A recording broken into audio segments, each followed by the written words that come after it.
Case നടത്തേണ്ടത് സ്വന്തം ചെലവിലെന്ന് vice ചാൻസലർമാർക്ക് ഗവർണറുടെ നിർദ്ദേശം. സർവകലാശാല ഫണ്ട് എടുത്ത് കേസ് നടത്തരുത്. വിസിമാർ സ്വന്തം കേസ് സ്വന്തം ചെലവിൽ നടത്തണം. ഗവർണർക്കെതിരെ കേസ് നടത്താൻ എടുത്ത 1.13 കോടി രൂപ തിരിച്ചടയ്ക്കാനും നിർദ്ദേശമുണ്ട്. വിവരങ്ങളുമായി ചേരുന്നത് തിരുവനന്തപുരത്ത് നിന്ന് വി അരുണാണ്. വി അരുൺ, ഗവർണർ വീണ്ടും വൈസ് ചാൻസലർമാർക്കെതിരെ പറഞ്ഞിരിക്കുകയാണ്. കേസ് സ്വന്തം ചെലവിൽ നടത്തണം എന്നാണ് നിർദ്ദേശം. എന്താണ് കൂടുതൽ വിവരങ്ങൾ?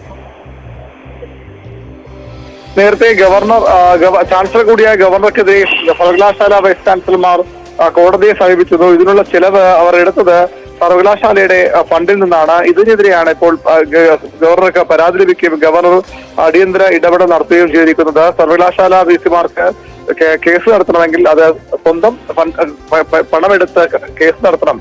സർവകലാശാല ഫണ്ടിൽ നിന്ന് എടുക്കാൻ പാടില്ല എന്നാണ് ഗവർണറുടെ കർശന നിർദ്ദേശം വൈസ് ചാൻസലർമാർക്ക് കൈമാറിയിരിക്കുന്നത്. മാത്രമല്ല, നേരത്തെ എല്ലാ സർവകലാശാലകളും ചെലവാക്കിയ 1 കോടിയിൽ പരം രൂപ ഉടൻ തിരിച്ചടയ്ക്കണമെന്നും ഗവർണർ ആരിഫ് മുഹമ്മദ് ഖാൻ നിർദ്ദേശം നൽകിയിരുന്നു. നേരത്തെ ഗവർണറുടെ തീരുമാനങ്ങൾക്കെതിരെയാണ് വൈസ് ചാൻസലർമാർ കോടതിയെ സമീപിച്ചത്.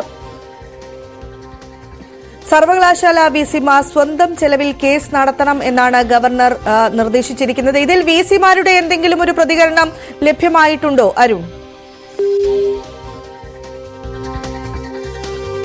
സർവകലാശാല ഫണ്ട് എടുത്ത് കേസ് നടത്തരുത്, സ്വന്തം ചെലവിൽ കേസ് നടത്തണം. ഇതുവരെ ഗവർണറുമായി നടത്തിയ കേസ് 1.13 കോടി രൂപ തിരിച്ചടയ്ക്കാനും ഗവർണർ നിർദ്ദേശം നൽകിയിട്ടുണ്ട്. ഇനി മറ്റു വാർത്തകളിലേക്ക്.